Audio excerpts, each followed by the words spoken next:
Welcome back to Shabnam's cooking. இன்னைக்கு நம்ம வீடியோல என்ன பார்க்க போறோம்னா ரெஸ்டாரண்ட் ஸ்டைல்ல கோபி 65 எப்படி செய்யறதுன்னு பார்க்கலாம். வாங்க வீடியோக்குள்ள போலாம்.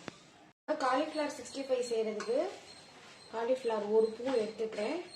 இந்த அளவுக்கு நம்ம கட் பண்ணி வச்சுக்கணும். இப்ப ரெஸ்டாரண்ட் ஸ்டைல்லாம் செய்வாங்கல்ல அந்த மாதிரி செய்ய போறோம். கொஞ்சமா கல் உப்பு சேர்த்துக்கலாம், கொஞ்சமா தண்ணி சேர்த்துக்கலாம். ஏன்னா காலிஃப்ளவர்ல இருக்கிற புழுக்கெல்லாம் வெளியில வந்துடும்.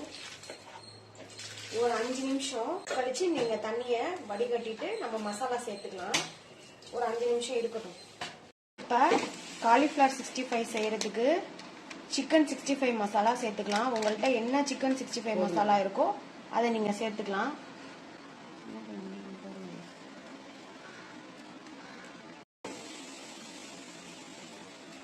அதுக்கப்புறம் மட்டன் மசாலா சேர்த்துக்கலாம். மட்டன் மசாலாவும் உங்கள்கிட்ட எந்த பிராண்ட் இருக்கோ அதை நீங்க சேர்த்துக்கலாம். அதுக்கப்புறம் கலருக்காக காஷ்மீரி சில்லி நான் சேர்க்கிறேன், காஷ்மீரி சில்லி பவுடர்.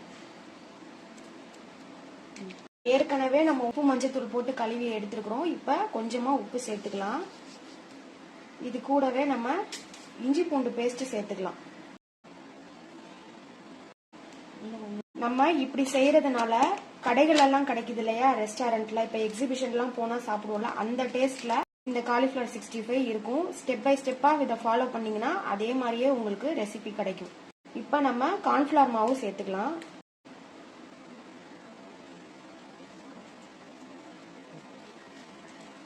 இது கூடவே கைப்பிடி அரிசி மாவு சேர்த்துக்கலாம். இது எல்லாம் ஒன்னா சேர்த்து ஃபர்ஸ்ட் நம்ம பெரட்டிக்கலாம். அப்புறமா நம்ம தண்ணி வேணும்னா தண்ணி சேர்த்துக்கலாம். இது எல்லாமே ஃபர்ஸ்ட் நல்லா மிக்ஸ் பண்ணி எடுத்துக்குவோம். ஒரே ஒரு பச்சை மிளகா நல்லா இடிச்சு சேர்த்துருக்குறோம், சும்மா ஒரு ஃப்ளேவருக்காக வேண்டி. இப்போ நம்ம இதை ஃபர்ஸ்ட் நல்லா பெரட்டிட்டு கொஞ்சம் கொஞ்சமா தண்ணி சேர்த்து இதை பெரட்டிக்கலாம். ரொம்ப தண்ணியும் சேர்க்கக்கூடாது, கொஞ்சமா தண்ணி தெளிச்சு தெளிச்சு பெரட்டி எடுத்துக்கணும். இப்ப பொடியா நறுக்குனா கருவேப்பிலை கொத்தமல்லி சேர்த்துக்கலாம்.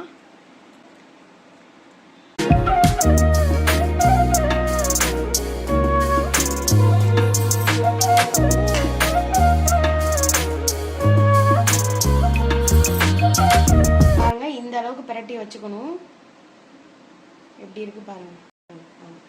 அவ்வளவுதான். இப்ப நம்ம ஃப்ரை பண்ணி எடுக்க வேண்டியதுதான்.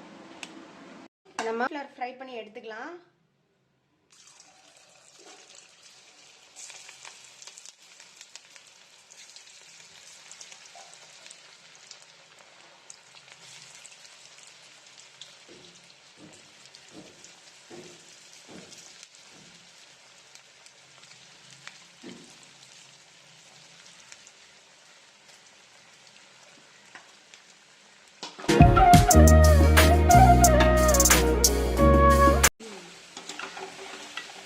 நல்லா ஸ்லோ ஃப்ளேம்ல வச்சு வறுத்தாதான் காலிஃப்ளவர் உள்ள வரைக்கும் நல்லா வேகும். பாருங்க, நுரை நல்லா அடங்கிருச்சு. இப்போ நம்ம காலிஃப்ளவரை எடுத்துக்கலாம். ஃபர்ஸ்ட் நம்ம ரெஸ்டாரண்ட் போனாலே கோபி 65 தான் ஆர்டர் பண்ணி வாங்குவோம்.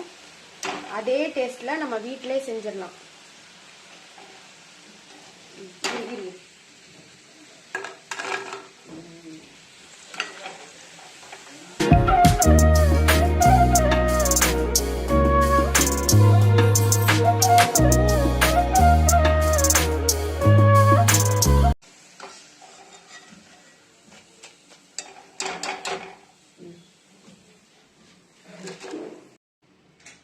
பாருங்க, ரெஸ்டாரண்ட் ஸ்டைல்ல சூப்பரா கோபி 65 வெளியில எவ்வளவு கிறிஸ்பியா உள்ள நல்லா சாஃப்டா இருக்கும்னு. இதே மாதிரியே உங்க வீட்டுல ட்ரை பண்ணி பார்த்துட்டு எப்படி இருக்குன்னு கமெண்ட்ல சொல்லுங்க. தேங்க்ஸ் ஃபார் வாட்சிங்.